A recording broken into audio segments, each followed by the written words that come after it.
Hello প্রিয় audience, আজকে আপনাদের সামনে অসাধারণ কিছু ডাইনিং টেবিলের মডেল নিয়ে চলে আসলাম। আজকে অসাধারণ ডাইনিং টেবিলগুলি আপনারা দেখবেন।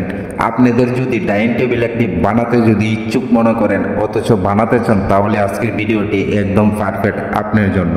প্রতিনিয়ত যদি নিত্য নতুন ডিজাইনগুলি দেখতেছেন, আমার চ্যানেলটি সাবস্ক্রাইব করে পাশে থাকা বেল আইকনটি অন করে দেবেন। লাইক করতে বন্ধুরা ভুলবেন না, লাইক করলে মোটিভাই হই, ভিডিও বানাবার আগ্রহী বেড়ে যায়। পেজ থেকে দেখে থাকলে পেজটি ফলো করে রাখবেন, কাঙ্ক্ষিত ডিজাইনগুলি দেখতে থাকুন।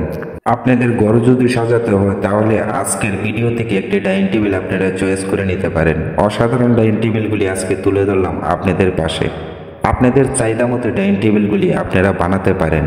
60 চেয়ারের ডাইনিং টেবিল বানাতে পারেন, 6 চেয়ারের ডাইনিং টেবিল বানাতে পারেন, 8 চেয়ারের ডাইনিং টেবিল আপনারা বানাতে পারেন। শুধু আপনারা মডেল দেখেন। এই ভিডিও থেকে একটি মডেল আপনারা চয়েস করে আপনাদের যত চেয়ারের ডাইনিং টেবিল বানাতে চান শুধু অর্ডার দিয়ে যে কোনো মিস্ত্রির কাছ থেকে আপনারা বানাতে পারবেন। আপনারা যদি ভালো মানের কাঠ যদি ব্যবহার করেন ডাইনিং টেবিলের জন্য, তাহলে লাইফ গ্যারান্টি একটি ডাইনিং টেবিল আপনারা ইউজ করতে পারবেন। আপনাদেরকে বলবো ভালো কাঠ ইউজ করবেন আপনাদের ফার্নিচারের জন্য। আপনারা বিভিন্ন কাঠ ইউজ করে থাকেন, আপনাদের ব্যক্তিগত ব্যাপার, যে কোনো কাঠ দিয়ে আপনারা ফার্নিচারগুলি বানাতে পারেন। কিন্তু আজকে যে কথাটি আপনাদের সামনে আমি শেয়ার করব, একটি ভালো মানের কাঠ আপনাদের সামনে আমি তুলে ধরবো, যাতে এই কাঠটি দিয়ে আপনারা ফার্নিচারগুলি বানাবেন টিকসই ও মজবুত, এমনকি লাইফ গ্যারান্টি হিসেবে আপনারা একটি ডাইনিং টেবিল ইউজ করতে পারবেন। সবচেয়ে ভালো কাঠ, সবচেয়ে দামি কাঠ, সবচেয়ে উন্নত মানের কাঠ একমাত্র বার্মাটিক সেগুন। বার্মাটিক সেগুন দিয়ে যদি আপনারা ফার্নিচারগুলি বানান, একদম লাইফ টাইম গ্যারান্টি হিসাবে আপনারা ফার্নিচারগুলি ইউজ করতে পারবেন। আপনারা বার্মাটিক সেগুন কাঠ দিয়ে ফার্নিচারগুলি বানাবার চেষ্টা করুন। অনেকেই আবার বার্মাটিক সেগুন কাঠ দিয়ে এই ফার্নিচারগুলি বানাতে পারে না, বাজেট অনেক বেশি পড়ে যায়। তাদের জন্য আমি বলবো চিটাগাং সেগুন কাঠ দিয়ে আপনারা ফার্নিচারগুলি বানাতে পারেন।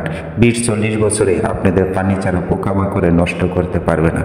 আরও কম প্রাইজের মধ্যে যদি ফার্নিচারগুলি যদি আপনারা যদি বানাতে চান, তাহলে আমি বলবো একটি ভালো মানের কাঠ কম প্রাইজের মধ্যে আপনারা আকাশমণি কাঠ বাছাই করে নিতে পারেন। আকাশমণি কাঠ দিয়ে ফার্নিচারগুলি বানাতে পারেন, কিন্তু আকাশমণি কাঠের মধ্যে কোনো ফল ব্যবহার করবেন না।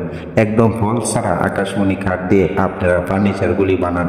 আপনাদেরকে আমি বলবো 40-50 বছরে আকাশমণি কাঠে কোণে পোকামাকড়ে নষ্ট করতে পারবে না। আমি একজন মিস্ত্রি হিসাবে আপনাদেরকে আমি সঠিক পরামর্শটুকু আপনাদেরকে দিয়ে দিলাম। আপনারা যদি আমার কথা মেনে যদি ফার্নিচারগুলি বানান, তাহলে আপনারা দীর্ঘ সময় ইউজ করতে পারবেন সেই ফার্নিচারগুলি।